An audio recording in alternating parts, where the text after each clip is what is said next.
you anticipate that you're going to get to a place where the infrastructure bill will be, ready to vote for this week? Do you think that's happening this week? I hope that we can get to an agreement and that we can be able to vote both bills out as soon as possible. Congresswoman, there seems to be some pretty big issues still in the way here when it comes to addressing climate change, Medicare, Medicaid, the expansion of that. Is it possible to resolve all of those sticking points by the end of the week? I mean, I hope so. We're working hard. I know they're working hard to get there. And I think that, again, if we can all get to agreement before the president leaves, that would be great. We can have an agreement in principle, and we can finish voting the bills out next week. And is that enough for you, an agreement in principle to move forward on a vote on the bipartisan package? Well, we're calling for both votes on both bills at the same time. So hopefully by next week we can get them both done. By next week, okay. I mean, hopefully sooner than that. We're ready. We're ready. We've been ready.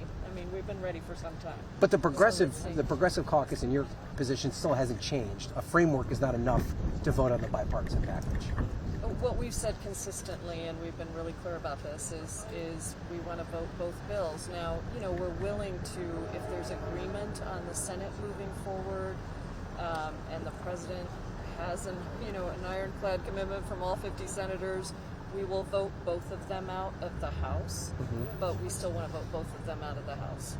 Overall, how are you feeling about the way this bill is shaping up, with a lot of very short-term programs and not a long horizon for making these things really part of our society? Well, I don't know that that's true. We've got universal child care. For how many years? I think it's for 6 years right now. It's significant. Home and community-based care is actually longer than that. We have the biggest investment in housing since the New Deal.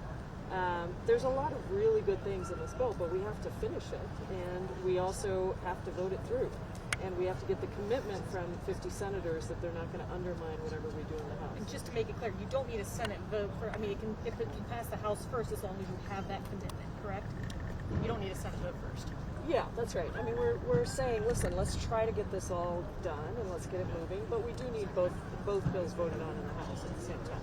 As the Progressive Caucus are latched how important is it to you that the Medicare expansion and Medicaid expansion remain in the package? Well, you know how important it's been. It's important to us, but we're not drawing any red lines, but we're trying to get it done. We think both things are really important. We're in the midst of a health crisis, and we need to be doing significant pieces of work on health care for us to get through. So let's see. Look, the thing is, we would have been done with a very different bill a month ago if we only needed 98% of us. But that's not the case. We need 100% of us. And we need two final votes in the Senate. That's really what it comes down to. How is the Progressive Caucus feeling about this? Thank you.